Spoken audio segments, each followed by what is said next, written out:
శాతం కూడా ఈ రోజు పెరిగిన పరిస్థితి మనం చూసాము. అలాగే తీసుకుంటే జగనన్న ఒక మహిళా పక్షపాత ముఖ్యమంత్రిగా మహిళల్ని ఆర్థికంగా, రాజకీయంగా, సామాజికంగా ఉన్నత స్థానంలో కూర్చోబెట్టడానికి ఎంతగానో కృషి చేశారు. మహిళల రక్షణ కోసం పెద్దపీట వేస్తూ తన పరిపాలన సాగించిన విషయం చూశారు. కాబట్టి ఈ రాష్ట్రంలో ఉన్న మహిళలందరూ కూడా ఒక అన్నలా, ఒక తమ్ముళ్లా, ఒక కొడుకులా జగనన్నని భావించి జగనన్నని ప్రభుత్వాన్ని మళ్ళీ కొనసాగించుకోవాలని బలంగా నమ్ముతూ ఈ రోజు ఓటేయడం జరిగింది. అసలు జగనన్న సునామీ సృష్టించబోతూ ఉన్నారు. ఒక ప్రభంజనం ఎలా ఉంటుందో దాన్ని జూన్ 4వ తేదీన జరిగే కౌంటింగ్ లో మనం చూడబోతూ ఉన్నాము. తెలుగుదేశం పార్టీ వాళ్ళకి అర్థమైపోయింది, వాళ్ళు ఖచ్చితంగా ఓడిపోతారు, ఓటమి పాలైపోవడం ఖాయం అనే విషయం అర్థమైపోయింది.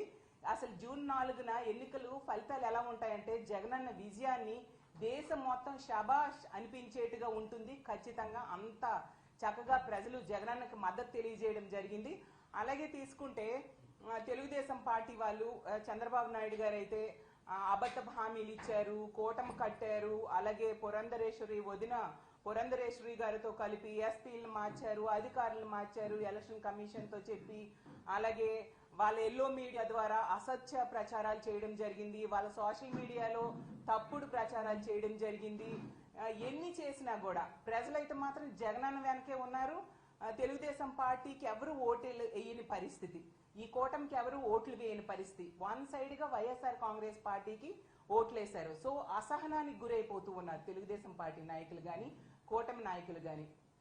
ఒక ఫ్రస్ట్రేషన్, ఎలాగూ కూటమి ఓడిపోతుంది అనే విషయం అర్థమైపోయి ఇన్ని చేసినా కూడా గెలవట్లేదు అనే విషయం కూటమి మనుషులకి, వాళ్ళ కార్యకర్తలకి అర్థమైపోయి దాడులకి పురుగొల్పుతూ ఉన్నారు. అసలు ఎంత ఘోరం అంటే మొన్న చూసాం నర్సీపట్నంలో ఒక మహిళ మీద దాడి చేయడం, అలాగే కృష్ణా జిల్లాలో, అలాగే పల్నాడు జిల్లాలో. అంటే ఇలాంటి దాడులకి పురుగొల్పుతూ వాళ్ళ అక్కసని, వాళ్ళ బాధని ప్రజల మీద, అంటే వైఎస్ఆర్ కాంగ్రెస్ పార్టీకి సపోర్ట్ చేసిన ప్రజల మీద తీర్చుకుంటూ ఉన్నారు. అసలు ఇది చాలా దారుణం, దీన్ని మేము తీవ్రంగా ఖండిస్తూ ఉన్నాం. అసలు మనం ప్రజాస్వామ్య దేశంలో ఉన్నామా లేదా అన్నట్టుగా వీళ్ళ ప్రవర్తన ఉంది.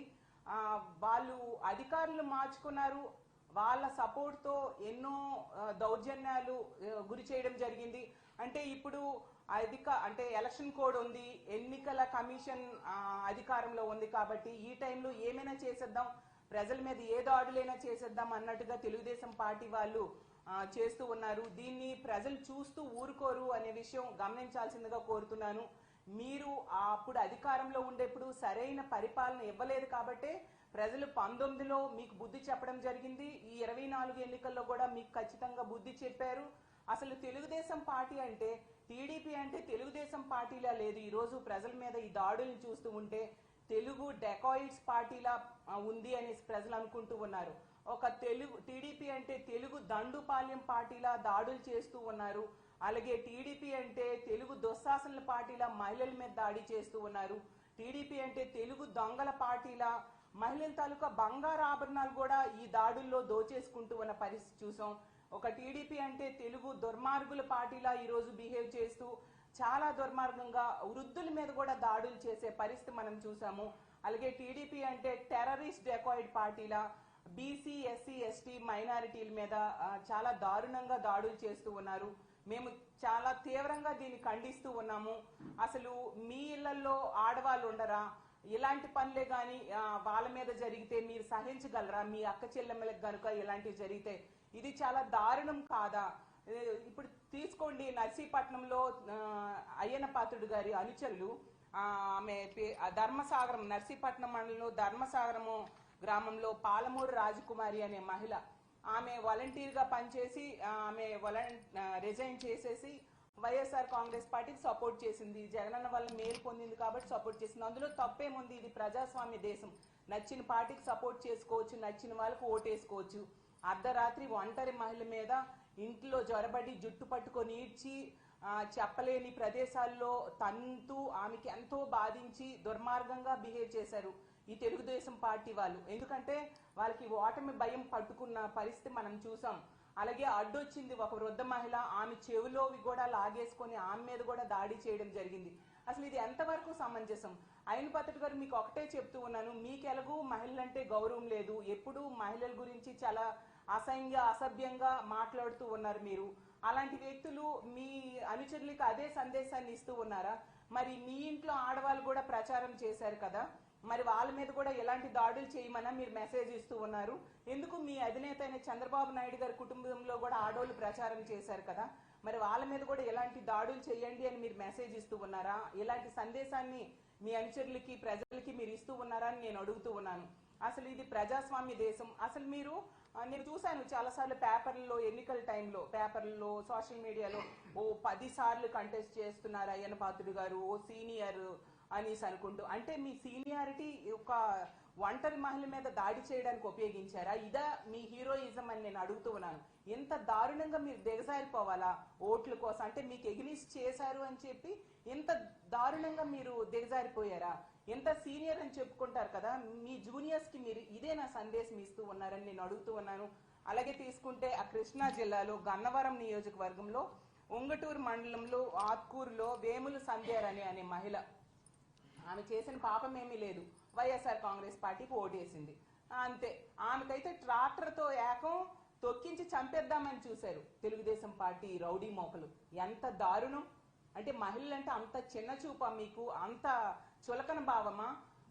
ఆడది అబల కాదు సబల అనే విషయం మీరు తెలుసుకోక ఇలాంటి పనులు చేస్తూ ఉన్నారు. కానీ ఈ రాష్ట్రంలో ఉన్న మహిళలందరూ కూడా ఒక సబల ఏం చేస్తుందో దాని ఓటు రూపంలో చేసి చూపించారు. రానున్న ఓటింగ్ టైంలో మీరు దాన్ని చూస్తారు ప్రత్యక్షంగా. అలాగే తీసుకుంటే పల్నాడు జిల్లాలో గురజాల కాన్స్టిట్యున్సీలో కొత్త గణేశన్పాడు గ్రామంలో అయితే బీసీ ఎస్సీ మహిళలకి 24 గంటలు బంధించి మరీ దాడి చేయడం జరిగింది. అసలు ఆ మహిళలు అయితే గుడిలోకి వెళ్ళి దాక్కున్నారు. వాళ్ళు చేసిన పాపం కూడా ఏం లేదు, వైఎస్ఆర్ కాంగ్రెస్ పార్టీకి ఓట్లు వేశారు. అంటే వైఎస్ఆర్ కాంగ్రెస్ పార్టీకి ఎవరు ఓట్లు వేస్తే వాళ్ళ మీద ఎలా దాడులు చేసేస్తారా? అసలు ఎంత దారుణం! మీరు ఎంతగా దిగజారిపోయి తెలుగుదేశం పార్టీ వాళ్ళు ఎందుకు ప్రవర్తిస్తూ ఉన్నారో అర్థం కాని పరిస్థితి రాష్ట్రంలో నెలకొని ఉంది. అలాగే తీసుకుంటే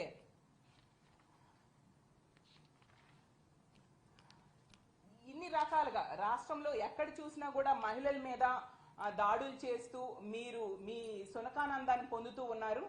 మెయిన్ కారణం ఏంటంటే తెలుగుదేశం పార్టీ కూటమి ఓడిపోతుంది, అందుకు ఫ్రస్ట్రేషన్ లోనే ఇలాంటి పనులు చేస్తూ ఉన్నారు.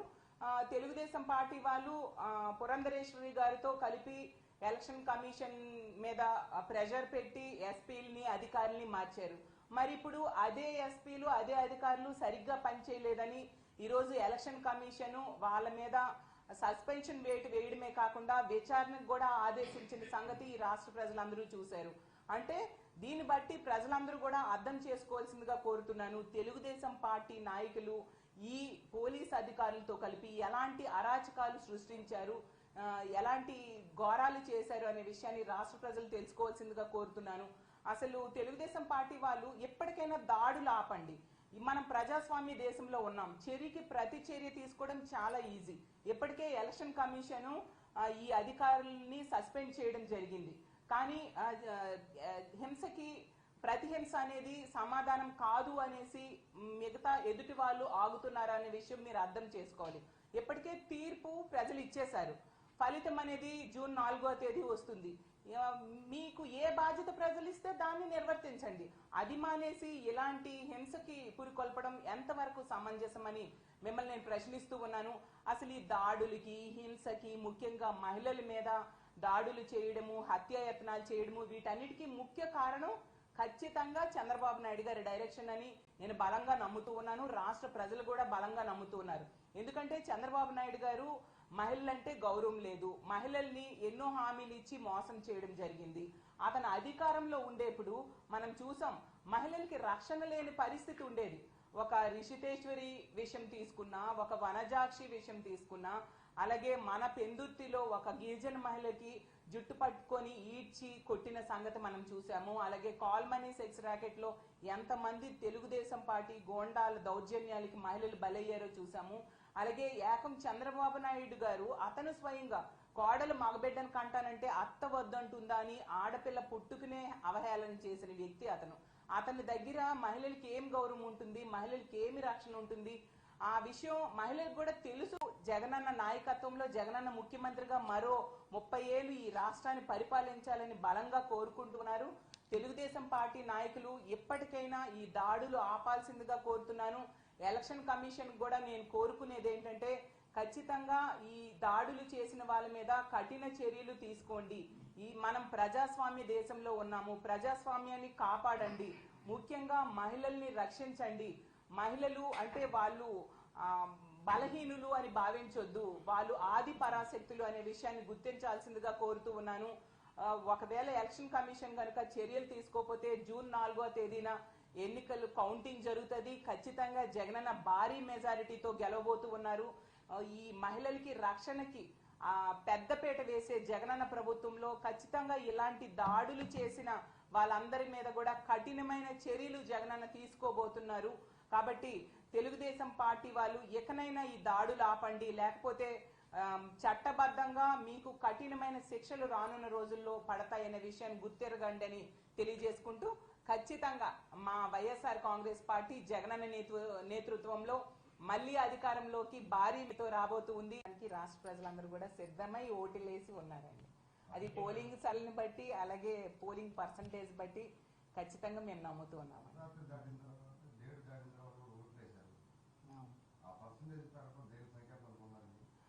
మహిళలందరూ కూడా, మహిళలైనా బీసీ, ఎస్సీ, ఎస్టీ, మైనారిటీలు, వృద్ధులు జగనన్న ప్రభుత్వాన్ని కాపాడుకోవాలి.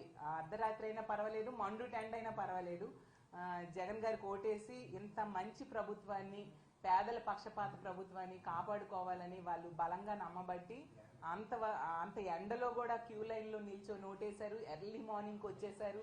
అలాగే అర్ధరాత్రి వరకు కూడా చాలా దగ్గరలో ఓటింగ్ జరిగిన సంగతి మనం చూసాం.